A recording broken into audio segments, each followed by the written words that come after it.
This is a talk about the history of Sainsbury's. I'll explain how Sainsbury's was established and how it developed into the shopping giant it is today. Sainsbury's was founded in 1869 by the couple on the left-hand side of this slide. This is John James Sainsbury and Mary Ann Sainsbury. Company legend has it that the date of foundation of the business is the 20th of April 1869, which was the date of John and Mary Ann's wedding day. There's an argument that the shop was opened slightly before or slightly after this date. However, picking this date reflects the work that Mary Ann put into the business. At first, Mary Ann worked alone in the shop as John James worked out his notice to his previous employee. Those of you who can do maths better than me will have already worked out that Sainsbury's hit the ripe old age of 150 in 2019. The first shop was located at 173 Drury Lane in the heart of the West End of London. Here's an image of the shop taken shortly after the end of the First World War. However, this is the earliest image we have of the shop in our collection. At the time, Drury Lane was not full of wine bars and Harry Potter tourists like it is today, but it was described at the time as an honest, hard-working and thrifty thoroughfare, but an amazing amount of beggary, destitution, vice and downright villainy hide its many-headed misery there. When the first store was opened, they only sold 3 items: eggs, milk and butter.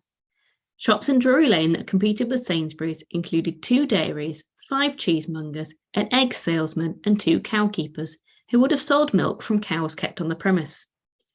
So there was a large amount of direct competition on this street alone. At a time when contamination of food was rife, with milk frequently watered down and colouring added, the couple's declared aim was to have the best butter in London, which would be pure and sold in a clean environment.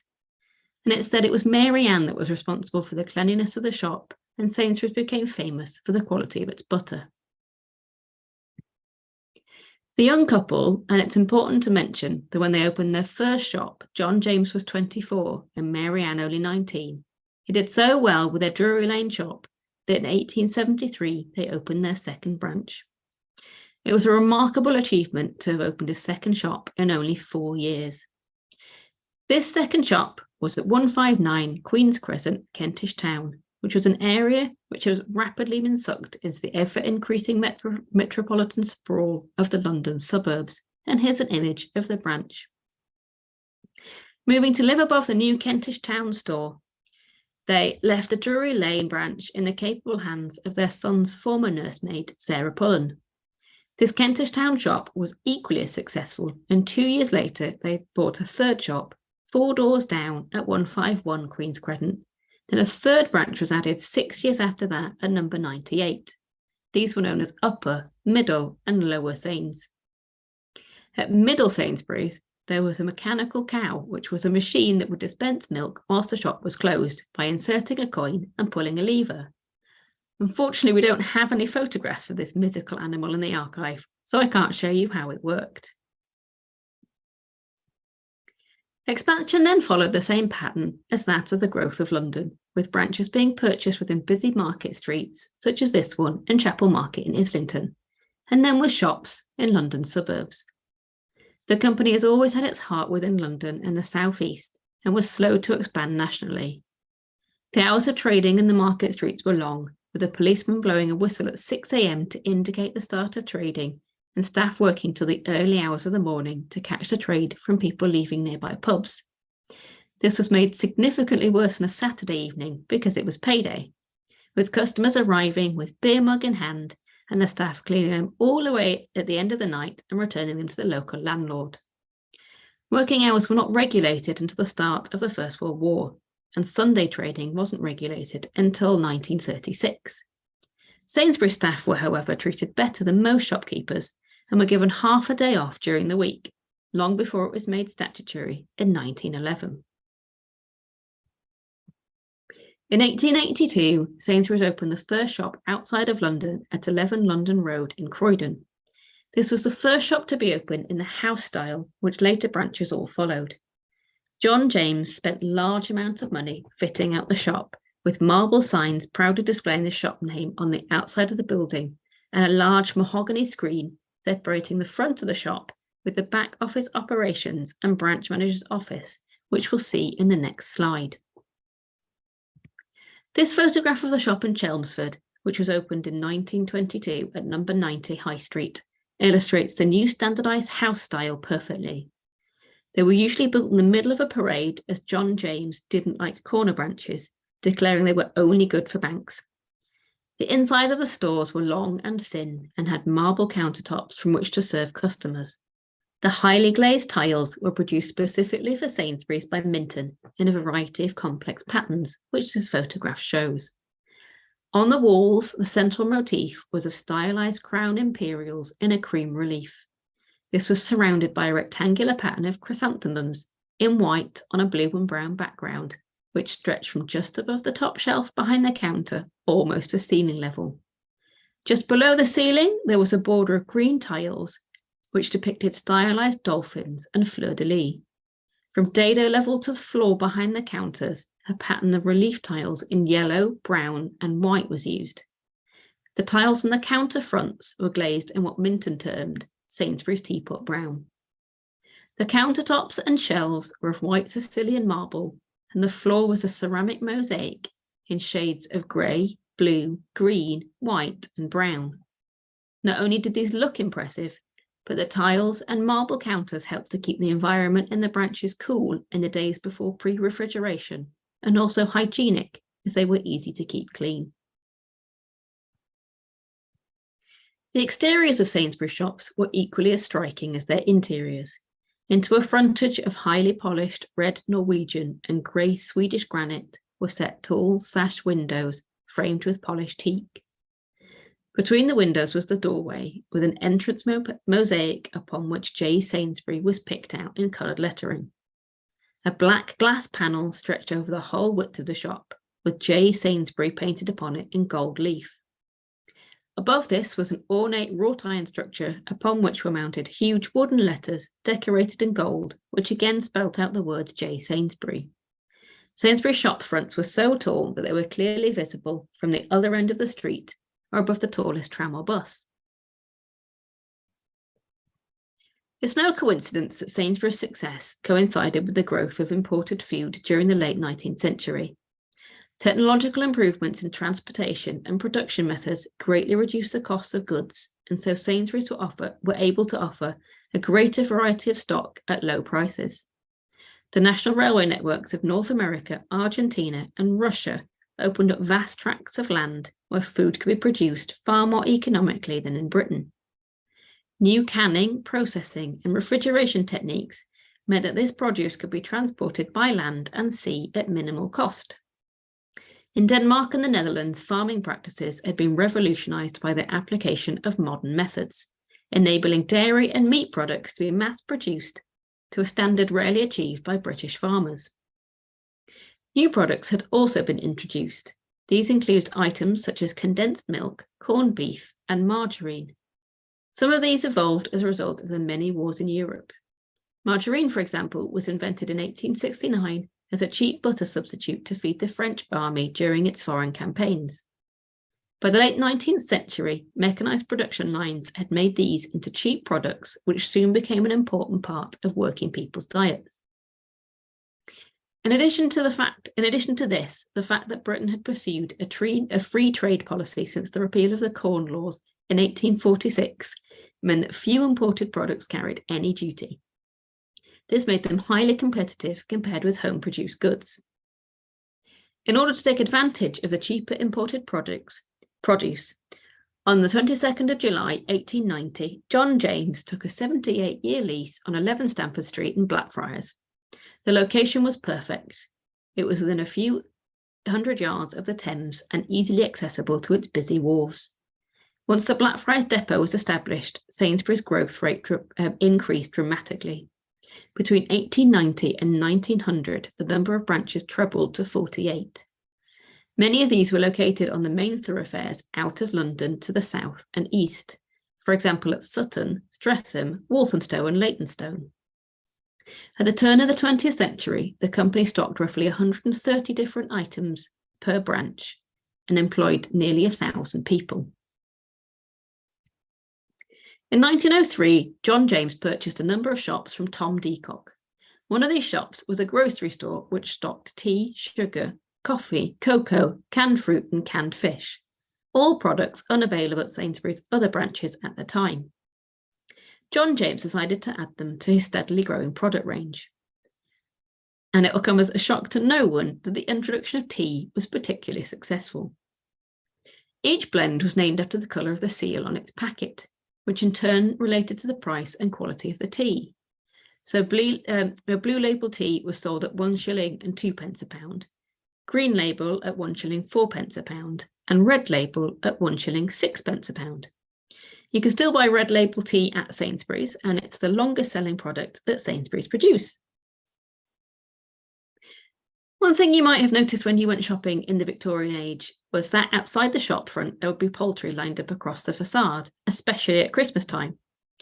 Turkeys were plucked at the back of the shop by junior staff. They would have to work right up until Christmas Eve, plucking up to 2,000 turkeys per store. Since refrigeration was exceptionally rare in households 100 years ago, customers had to receive their fresh food as close to Christmas as possible. To ensure you had a turkey for Christmas dinner, you'd have to place an order well in advance, and then turkeys would be collected or delivered on the 23rd or 24th of December. The outbreak of World War I brought many changes to the business, including delivery and payment options, but the most dramatic effect was that on staffing. At the Norwich branch, the manager and his deputy had to run the shop alone when the whole of the rest of the staff enlisted at once. Staffing problems were made worse by Sainsbury's reliance on young men in the 18 to 25 age group. Faced with a depleted workforce, Sainsbury's began to recruit women. The women took up the same roles as the men, but with one difference. The shops were required to provide them with a chair to sit on behind the counter. At the end of the war, around a third of the shops were managed by women. It took a long time for staffing arrangements to return to its pre-war norm. In early 1920, 30 branches were still managed by women.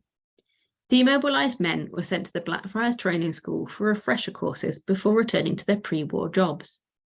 Most of the women who had taken their places were either paid off or given jobs in the new grocery departments, which were added to larger branches from 1920 onwards. A few women, however, kept their wartime seniority. Alice Hayes, who'd been the manager of the store at 43 High Street, Islington, was demoted to saleswoman when a new male manager was appointed in December 1919, but her talents had been recognised. She was offered and when the post of manager at 159 Queen's Crescent, Kentish Town, became vacant 3 months later, she was offered the job and remained there until July 1931. There were many men that did not return. Nearly 1 in 3 of the young men who had been aged between 20 and 24 in 1914 did not come home. At the outbreak of war, Sainsbury's employed about 2,800 staff, most of whom were young men aged between 15 and 30. Even before the introduction of conscription in 1916, over 1,000 men had enlisted from Sainsbury's. A study of the employment records at the time suggests around 500 male employees died during the war, and twice as many sustained serious injuries. This equates to, on average, every one of Sainsbury's 128 branches losing 4 of its staff. Of course, in 1916, Britain lived under wartime austerity. The outbreak of war had led to increasing prices and product scarcity. The public were encouraged to consume less and were warned against hoarding goods. Sainsbury's were able to offer a relatively wide range of products throughout the war due to their development of local farms and their in-house preparation of cooked meats at their Blackfriars factory in London. Imported goods are amongst the hardest to source, particularly following the U-boat crisis in 1917, when the enemy sunk around a quarter of the merchant ships heading to Britain with imported foodstuffs. Rationing did not begin nationally until 1917, when the buying of sugar was restricted, and rationing of butter, margarine, and meat followed in 1918. Up until rationing came into force, retailers like Sainsbury's were expected to allocate goods in short supply by themselves. Queuing outside stores in anticipation of deliveries became a normal occurrence. Staff even adopted code words in back slang to distract customers during stock arrivals, such as no cab for bacon and Regus for sugar, However, I'm guessing that most customers worked this out quite quickly.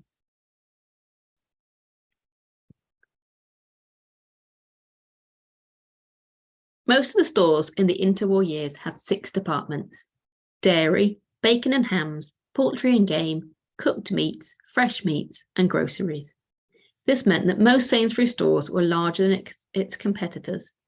There were no hard and fast rules about the relative position of the departments in a Sainsbury shop of this period. However, the top spot was considered to be nearest the window at the front of the shop and were used for seasonal specialities such as cooked meats in the summer months or poultry and game in the run-up to Christmas. The showmanship of the butter knocking up butter, which is when they used wooden tools to weigh then shape the butter into packets, was a strong candidate for this location at other times during the year. This period was a time of excess, and Sainsbury's were quick to offer the customer the best quality and variety of produce. I'm going to give a snapshot to describe the shopping experience of this period. On a busy Friday, it could take quite a bit of time to queue at each department and wait to be served. The first stop was usually the dairy department, where there was a minimum of 4 kinds of butter and 3 of margarine. Although some packs would have been made up when the trade was quiet, the butterman would be constantly at work preparing more, weighing it on the elaborate pink and white butter scales and wrapping it to suit the customer's requirements. Eggs were displayed in baskets with hay or straw bedding, and the range included preserved foreign eggs as well as fresh English new-laid from the company's own farms. At the cheese counter, it was difficult to decide between the 40 or 50 varieties available. The biggest trade by far was in cheddar. Put on offer, there were Stiltons decorated with ribbon rosettes, genuine Swiss cheese, and specialities such as Roquefort with cream cheeses protected under a glass dome on the countertop. The customer might then move on to the bacon counter. Whole sides of bacon were hung from rails above the shelf behind the counter, and uncooked hams were hung at an angle so that their plumpness could be seen. In season, the range of game was tremendous. Wild duck, hazel hen, pheasant, grouse, blackcock, partridge, hare, and rabbits. British game was only available when there was an R in the month, but frozen game was available all year round. And so the customer moves onto the cooked meat departments. They stocked Oxford brawn, roast beef, chicken and ham roll, boar's head, ox tongue, pressed pork, sausage, and meat and fish pastes. The premium product was cooked York ham, which was displayed on pink and white china stands. At the far end of the shop was the grocery department, with its tall, polished wooden shelves laden with cans, packaged goods, jars of bottled fruit and jams, and of course, packets of tea. And I defy anyone not to be hungry after that description. However, you should all feel sorry for us because we have to deal with this every day. We've added a couple of photographs of our favourite branches here. So this is the branch at 5 Porchester Road in Paddington, with arguably what we would consider one of the best wooden screens that Sainsbury's ever had. This branch was opened in 1909 and closed in 1957. This is the interior of 136 Edgware Road, and this branch was open from the 20th of May 1936 to around 1966. And it wasn't until 1936 that Sainsbury's acquired their first shops in the Midlands. Here's a colour photograph of the branch at Cornmarket in Derby, just before it closed in 1975. But I think it really helps to illustrate some of the colours of the tiles I described earlier. In the early 20th century, advertising played a key role in attracting customers to stores. Elaborate displays such as this one, called open shows, were created and lit up for customers to view overnight, with everything being cleared away in the morning before the shop opened. One oral history by a former employee describes these types of displays as an important part of marketing, especially in the run-up to Christmas. He explained that for one particular display in the 1920s, a police sergeant even let a gun and ammunition to the store for a hunting-themed display. At the outbreak of the Second World War, Sainsbury's were much better prepared for wartime trading and immediately began to recruit women as soon as war was declared. However, the slower rate of conscription meant that the company's wage bill increased by £100,000 per week, as they were paying both the male and female wages. We've been told in the archive that this is the closest point that Sainsbury's have ever come to bankruptcy in their long history. Not surprisingly, rationing also caused the company problems. The system was extremely complex, as products were rationed at different times and in different ways. Butter, bacon and sugar were the first goods to be rationed in January 1940. They were followed by meat and preserves in March, tea, margarine and cooking fats in July, and cheese in 1941. Sugar, bacon and butter, cheese and cooking fats were rationed by weight, and the relevant coupons had to be cancelled in the ration book. Meat was rationed by value, with each coupon entitling the customer to spend up to a given sum. Jam and other preserves are rationed as a group, so that a customer could choose whether to buy jam, marmalade or syrup, or at some point during the war to swap the jam ration for extra sugar. The coupons had to be clipped out of the ration book too. To complicate matters further, an individual's entitlement varied according to the food supply and their occupation.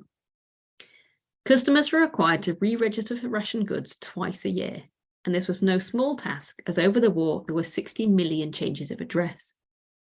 This caused problems for Sainsbury's because as the war progressed, the trading advantages that had made the company so successful in the interwar years actually made it more difficult to retain registrations. One reason for this was that the core of Sainsbury's business was the sale of meat and provisions such as bacon and dairy produce. As these were rationed, the company was particularly vulnerable if customers transferred their registrations to other retailers. Another reason was that Sainsbury's trading heartland in London and the South East was the area most affected by evacuations. Many regular customers left their houses for long periods in the war. The third fact was that the high street sites became less attractive to customers faced with air raids, a disrupted public transport system, and the blackout, with many customers registering with their local corner shop. Sainsbury's responded to these difficulties by emphasising its traditional strengths, and customers were reminded that because Sainsbury's had such a variety of stock, it was actually easier to visit just one of their branches rather than visiting half a dozen specialist shops, even if they were closer to home. Inevitably, some shops were damaged by the bombing raids of the Blitz. Sainsbury's staff came up with some creative solutions and offered a number of alternative shopping arrangements for its customers. One manager set up a makeshift shop on stalls outside in the street when an unexploded bomb was found in his basement. And here's a photograph of the East Grinstead branch, which was moved in its entirety to the village church after it was destroyed. Here is the store in the church. It proved to be quite popular, and the shop remained in the church until the 1950s.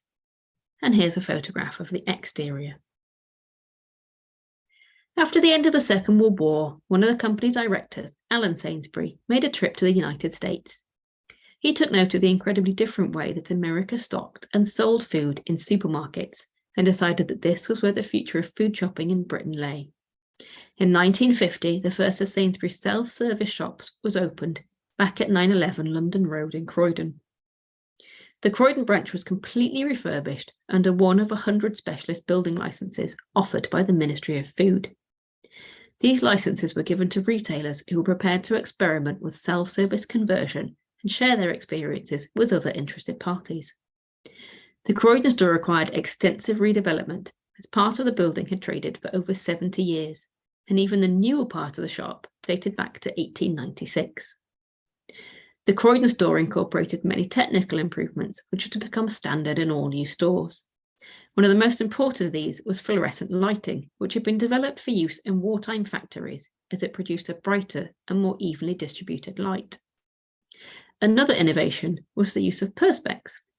During the war, this had been used to make the cockpit covers of aircraft like the Spitfire and Lancaster. In peacetime, it was found to be an ideal and hygienic substitute for glass, as it was clear, light, and easily shaped. The most important technical advancement, however, was the introduction of refrigerated cabinets. We can't underestimate how much of a culture shock for some customers moving from counter service to self-service was. So much so Sainsbury's produced instruction leaflets on how to shop in these new stores. Whilst most customers were pleased with the changes, as it allows customers to shop at their leisure, there was less queuing and much more choice of produce. Self-service was not universally loved. We've heard of a story of a customer who, when told about the new style of shopping, refused to carry their own items and made the shop manager walk around the shop with them, placing selected items in a basket for them. There was also a number of shops, such as this one in Debden, which were converted to be part self-service and part counter-service. As you can see from the image, this had a self-service section at the back to pick groceries from, but still had counter-service for fresh items. And here's a nice example of a branch at Gants Hill in Essex, which shows how the original building was expanded to incorporate the new self-service section. This also shows the new branding that was introduced during this period. Gone were the tall gold letters and ironwork, to replace by sleek red, green and navy marble and unified store frontages. Again, here is a picture from Paddington, which shows the changes to the interior of the shops. This is another one of our favourites in the archive.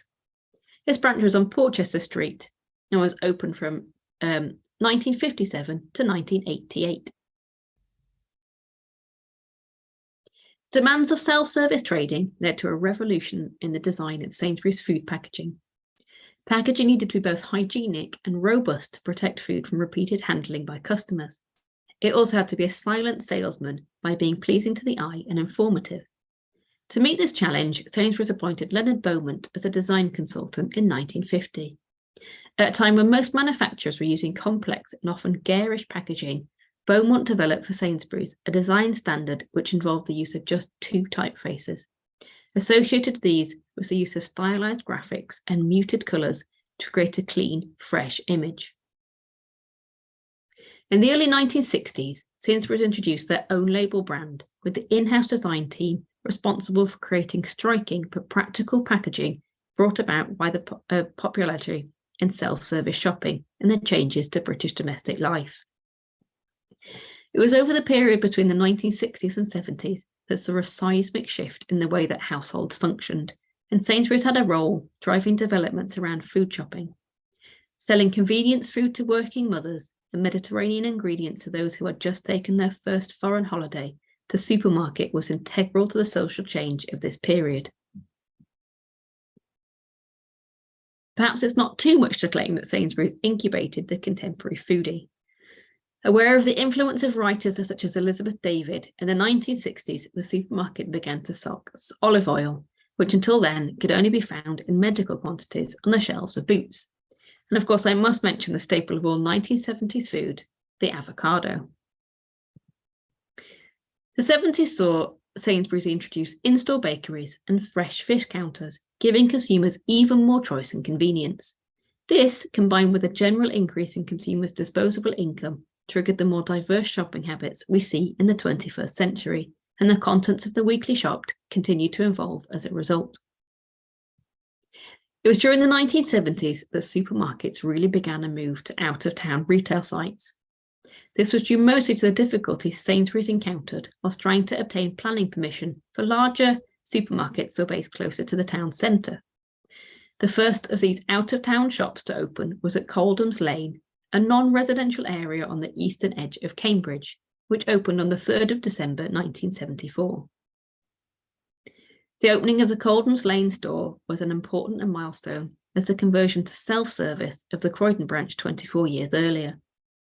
The store's 24,000 square foot sales area offered space to experiment with new products like electrical goods, kitchen hardware, household linens, cosmetics, stationery, and even gardening and DIY tools, paving the way for Sainsbury's to open their first home base in 1981 in Croydon. The most adventurous result of these out-of-town shopping centres was the introduction of a range of own-brand clothing.